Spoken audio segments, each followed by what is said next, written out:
Assalamualaikum warahmatullahi wabarakatuh. Alhamdulillah wa syukurillah. Wassalatu wassalamu ala sayyidina Muhammad wa ala alihi wa sahbihi wa mawalah. Sahabat Al-Quran yang Allah rahmati, kita lanjutkan bahasan gunah kita. Setelah sebelumnya kita bahas tentang nun, sukun, dan tanwin atau bunyi N, kali ini kita akan bahas pasal terakhir di bab gunah kita, yaitu tentang hukum mim sukun atau bunyi M. Seperti halnya bunyi N yang datang dari nun sukun atau tanwin, bunyi M juga berhukum sama, yaitu ada yang jelas, ada yang lebur sama sekali ke depannya, dan juga ada yang lebur tidak bisa, jelas pun tidak bisa, yaitu ikhfa-nya atau suara samarnya M. Urutan yang ada di bagan hukum mim sukun tidak harus selalu sama dengan yang di buku-buku.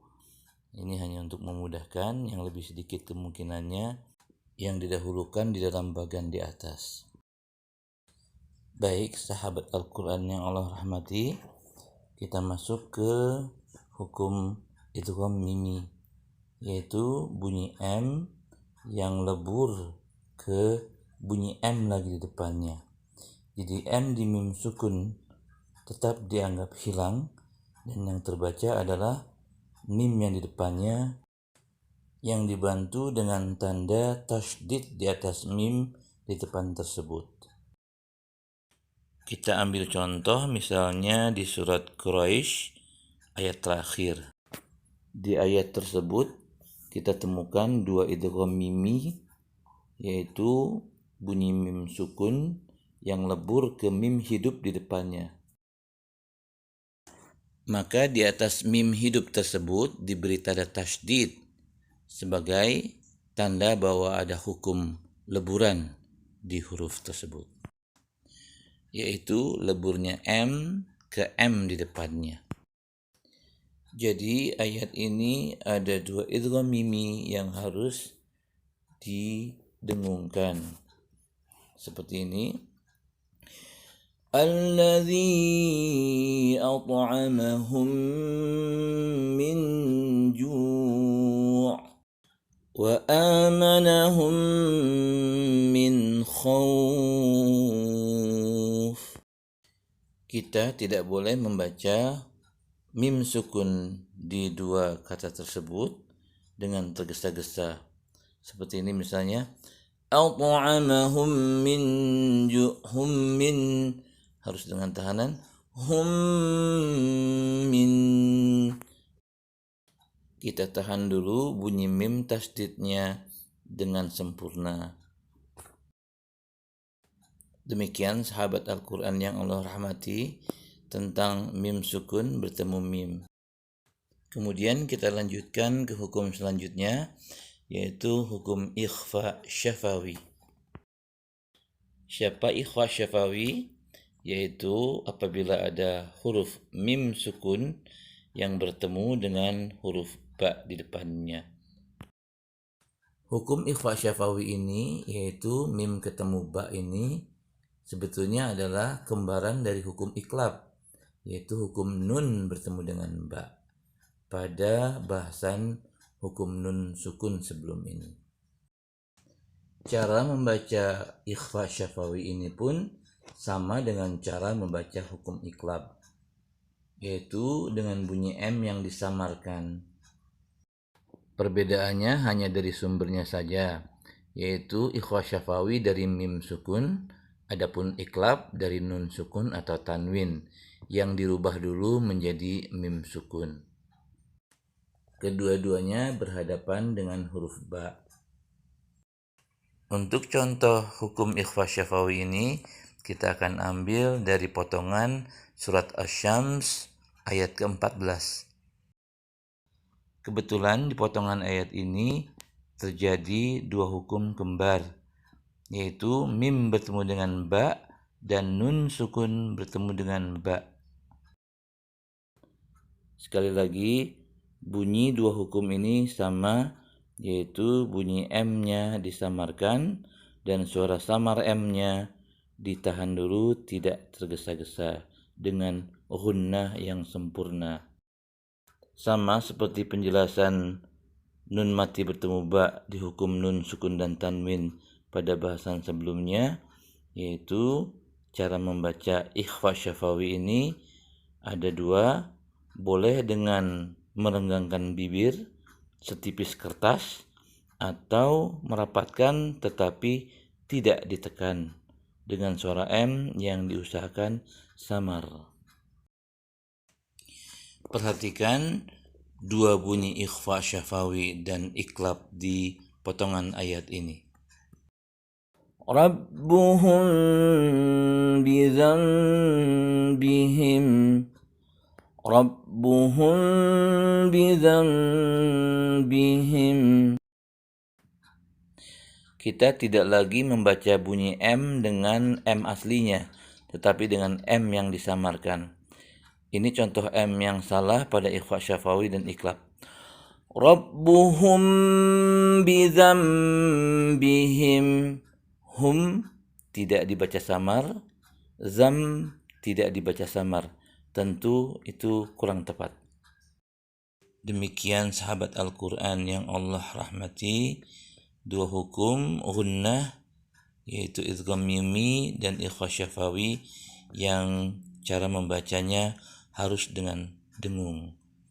Adapun hukum terakhir dari hukum mim mati ini adalah hukum yang justru tidak boleh didengungkan, yaitu hukum izhar syafawi, hukum bunyi mim, bunyi M yang dibaca jelas tanpa disamarkan juga tanpa didengungkan.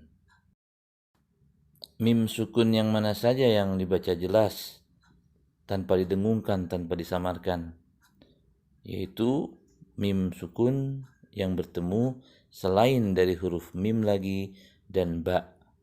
Artinya ada 26 huruf yang bunyi mim mati tidak terpengaruh sama sekali.